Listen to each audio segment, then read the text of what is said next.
here we go. Taking a look now.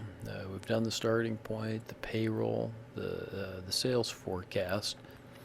And again, each of these we may come back and do some revisions if need be, but onward we go. We're to this additional inputs tab, and we'll spend a little bit of time. That'll be the only thing I go over today. By the end of the week, I hopefully will go over a couple more things. But this is where we set up things like up here, our accounts receivable. Okay. This, you got to do some thinking about the type of business that you intend to be operating. For many of us, we wouldn't have accounts receivable. Let's take a convenience store as an example. Probably no accounts receivable. Why is that? Well, they get paid right away. Okay, you slide your credit card in, when you're buying gas, or you go inside, you use your debit card or cash, or some people even still write old-fashioned checks. And that's basically 100% right up front that they would get, or right when the transaction is taken care of. Even credit cards or debit cards, those run through, and while it may be that night, that it actually rolls over and gets into their account, it's pretty much immediate. So, if that's the type of business that you have, you need to change this then, and you might do it like this. If I were doing like a convenience store, for example, I'd probably change this to 98%, this to 0, this to 0. That would leave 2% allowance for bad debt. That might be folks that write me a bad check. Maybe we find out their credit card or debit card, isn't any good. Or, somebody fills up their gas tank and then takes off. It could be any of those things potentially. Okay, and then I would want to do the same for, all 3 years. So I just copy and paste that over there. Okay, and I would say for most of us, this should be consistent for the 3 years. Okay, so when would you have accounts receivable? Well, if you did the type of business, some of you may be doing an automotive repair or diesel repair shop, and often those have, they'll have collections. I used to have some diesel guys that were customers at the bank, and they might end up doing work for the school. Well, doing work for the school was good business. They'd work on buses or whatever the case may be, but they oftentimes, might not actually end up getting paid for, 60 days or 90 days, or more, so more than 60 days. Okay.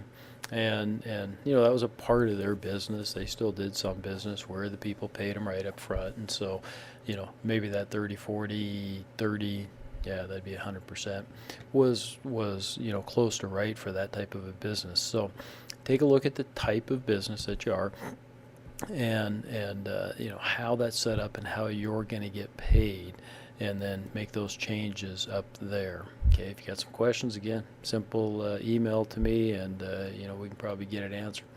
Accounts payable, this is when are you going to pay your suppliers.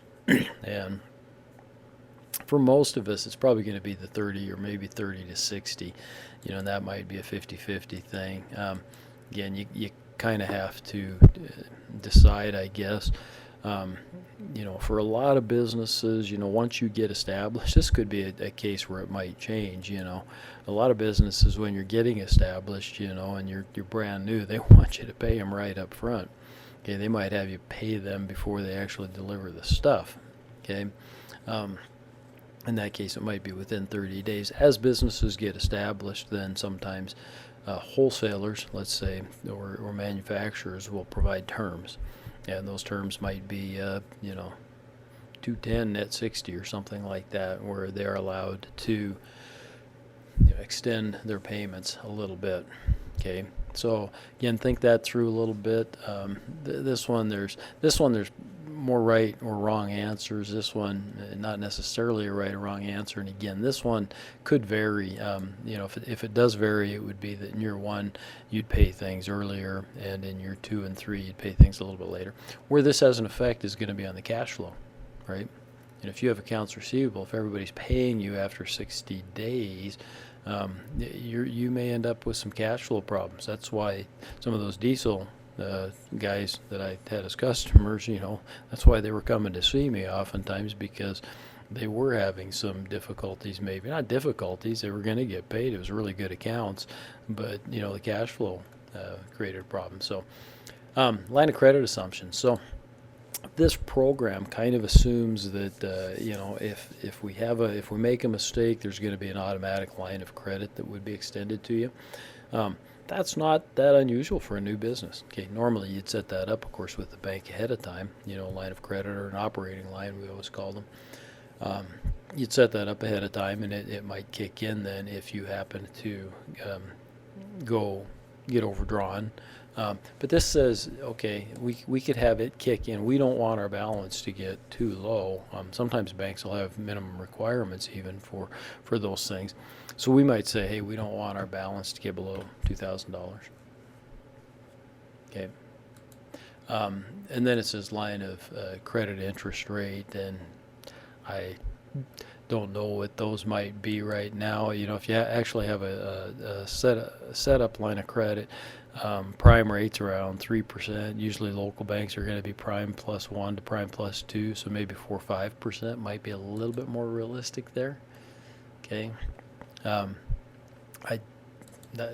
Neither of these are a huge deal. They're not going to have a huge effect, so I'm not going to sharpshoot those too much. But feel free, if you want to put something like that in there, that's fine.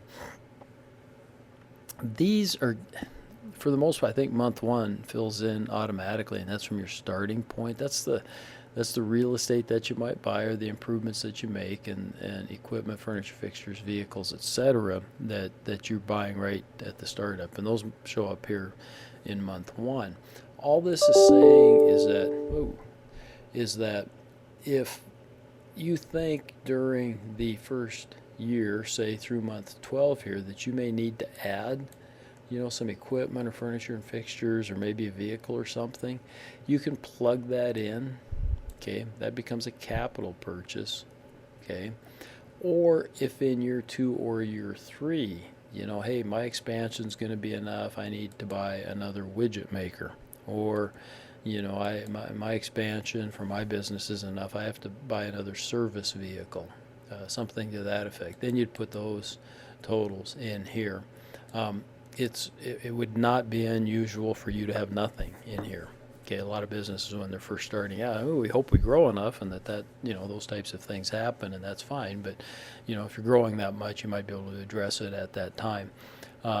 So think through your business. If you think your business is going to grow that much, that's fine. You can plug in some additional capital purchases at that point in time. But I wouldn't worry about it if they come up with nothings on these. That's fine. Okay, effective interest rate. Now, please hear me. I end up having to send out way too many corrections on these. Please change this to 0.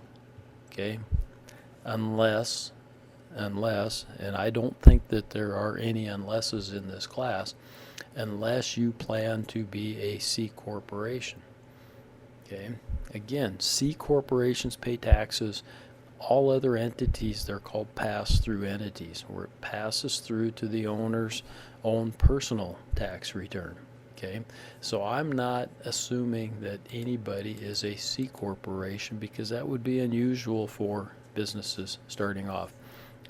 Exceptions in our area are for farm and ranch entities, and that gets into a whole long discussion.